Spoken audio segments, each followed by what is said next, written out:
untuk apa sahaja penyakit mental ni, biasanya kita melihat kepada 4 kriteria lah kita panggil.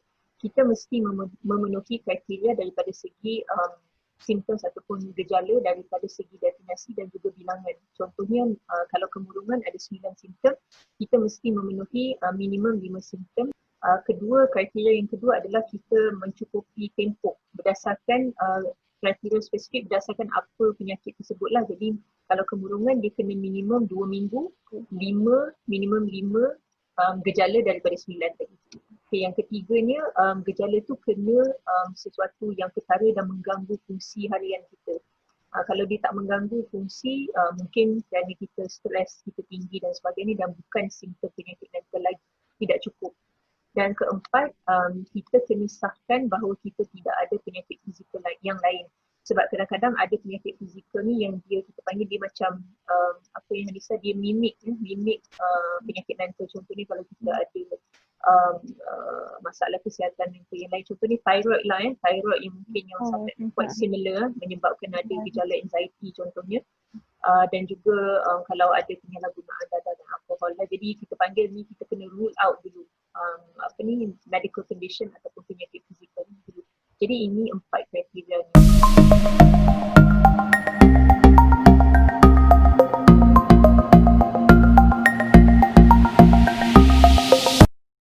Jadi kalau kita ada masalah kesihatan mental, benda pertama yang kita kena lakukan adalah kita perlu membuat, kita panggil ujian salinan kesihatan mental. Jadi apa yang kita boleh buat adalah mendapat ujian salinan ni di mana-mana klinik kesihatan yang berdekatan.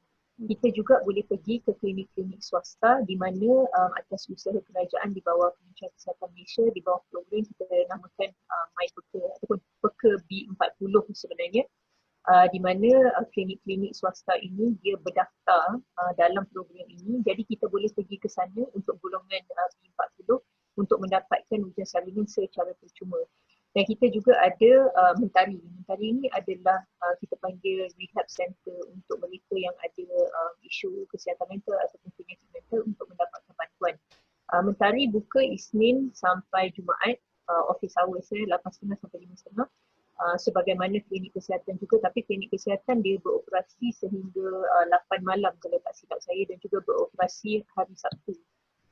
Dan kita juga boleh pergi ke NGO kesihatan mental seperti NIASA, MMHA, Souls Health untuk mendapatkan ataupun membuat ujian salinan kesihatan mental.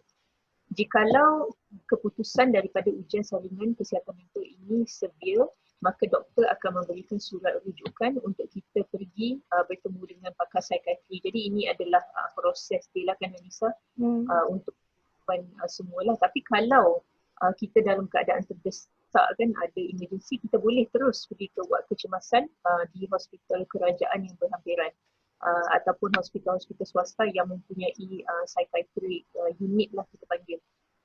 Mereka juga dapat membantu. Kita ada day call pakai psychiatrist dan juga night call. Jadi kita boleh ke ward kecemasan. Jadi itu cara-cara ataupun prosesnya.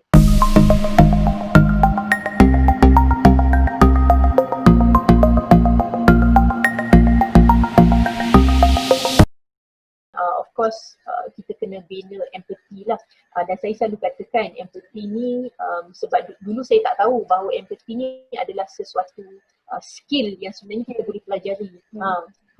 Jadi kalau boleh kita pelajarilah empathy skill, sebab sebenarnya semua orang ada ujian masing-masing. You know, everyone struggles kan sebenarnya, cuma setengah orang they are good at hiding it. Cuma ujian semua orang pun diuji dengan pelbagai perkara, tapi mungkin ujian tu berbeza-beza. Jadi sebagai masyarakat orang kata yang proaktif, masyarakat yang prihatin, jadi besar harapan saya kita lebih-lebihkan empathy, kurang-kurangkan cepatnya menghukum kita panggil. Saya sendiri pun sama, kadang-kadang sifat kita ni kita mudah ataupun cepat menghukum kan Anissa, tambah-tambah lagi penyakit mental ni yang tidak dapat dilihat oleh mata kasar dan tidak dapat digapai sebenarnya oleh minda normal. Dan saya boleh katakan begitu sebab saya pernah menjadi normal dulu. Jadi saya tahu bahawa penyakit mental ni memang sesuatu yang bila kita tak nampak, untuk kita nak memahami susah untuk kita nak relate dia menjadi susah. Maka sebab itu interaksi itu penting, menimbul ilmu itu penting, dan untuk